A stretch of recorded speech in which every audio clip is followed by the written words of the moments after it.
The state's highest court rules on a lawsuit over tribal compacts, a metro bridge construction project will impact several highways, and a new era begins for Oklahoma State men's basketball. I'm Deborah Shar with the KGOU PM NewsBrief for Tuesday, April 2nd. The Oklahoma Supreme Court says the state legislature has authority to override the governor's vetoes on tribal compacts. Last year, the legislature passed bills to extend existing compact agreements with multiple tribal nations over tobacco sales and license plates.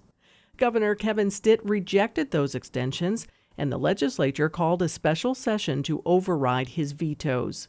Stitt said that was a violation of the governor's power to negotiate tribal compacts. He sued House Speaker Charles McCall and Senate Pro Tem Greg Treat, asking the court to void the overrides and declare the special session unlawful.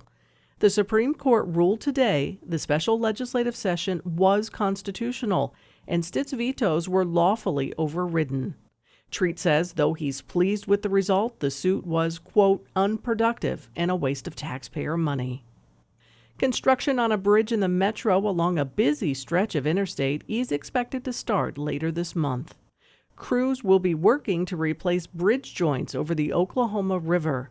The bridge serves as the junction between Interstates 35, 235, and 40. Oklahoma Transportation Director Tim Gatz says he knows the area can get backed up, especially during peak travel times. So this is going to be a tough construction zone. We recognize that, but these bridge joints, we can't wait any longer. They need to be replaced and addressed now. Gatz says the $4 million project is just part of normal bridge maintenance and says the job will be expedited. The project is expected to be completed within 75 days.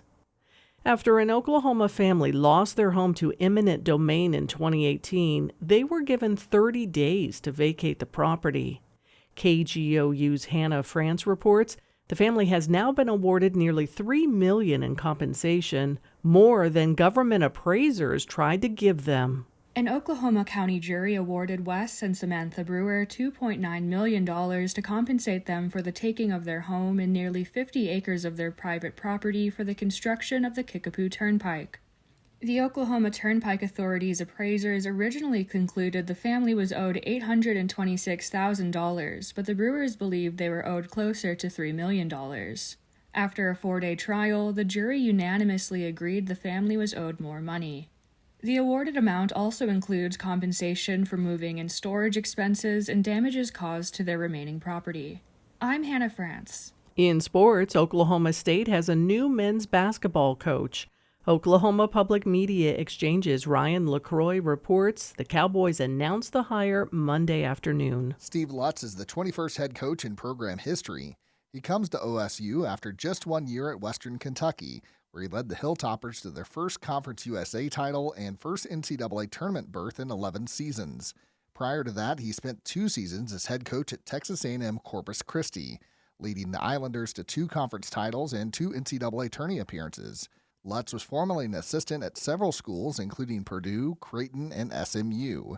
He takes over for Mike Boynton, who was let go last month after 7 years with OSU. The Cowboys finished last season with a record of 12 wins and 20 losses. In Oklahoma City, I'm Ryan LaCroix. You can find more Oklahoma news on our website, kgou.org, and on the KGOU AM NewsBrief podcast. I'm Deborah Shar.